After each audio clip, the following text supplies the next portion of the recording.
cat is already planning how to escape. This is a lifesaver. I can now freaking stand up straight.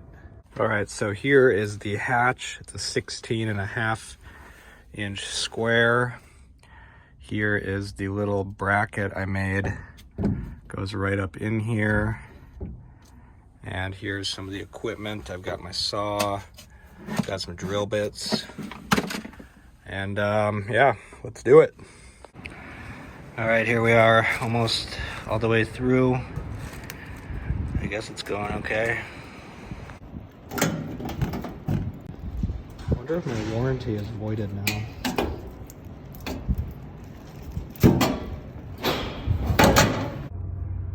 The cat is loving it as much as I am. Look at this. Oh yes. The cat is already planning how to escape. That's amazing.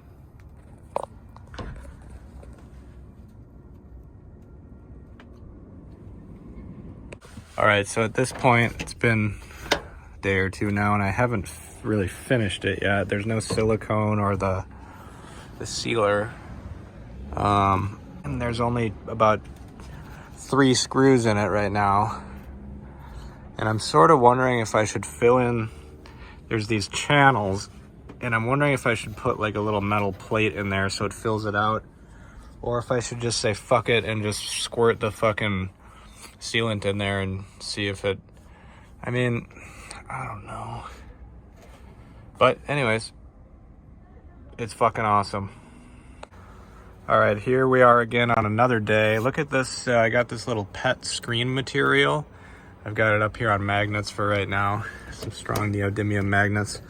But so here I've also got this piece of steel, and I'm gonna show you where I wanna maybe put this. I've also got my solar panel up here. It just fits sideways through the square hole. But the channels that run along here that are causing me some grief.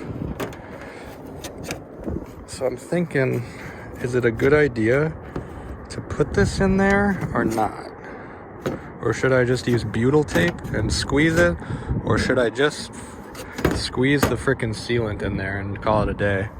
I feel like when all these screws are in, it should be pretty stable, but I am surprised at how much the sheet metal gets destabilized once you cut a hole in it.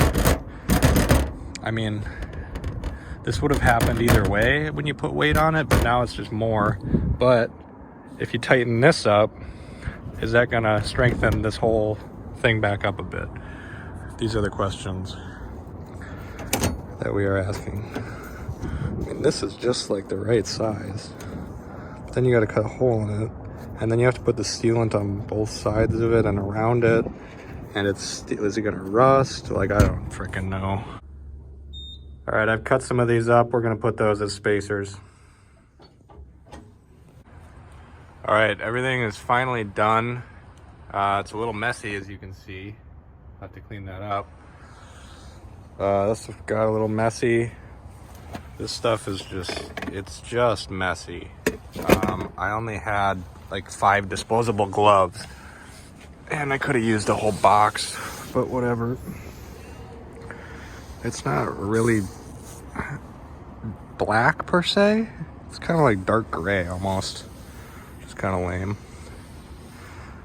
Should I fill these?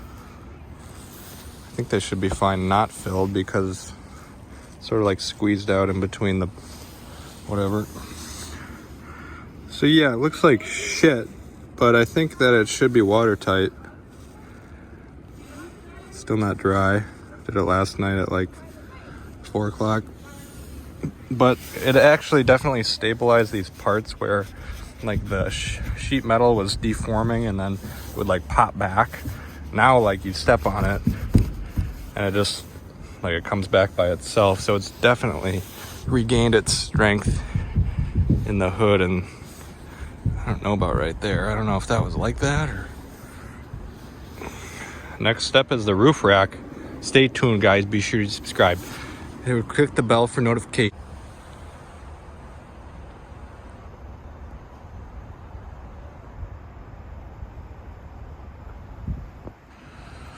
I'm a little pissed that it doesn't go 180 and fold flat, but fucking whatever, dude. I don't care.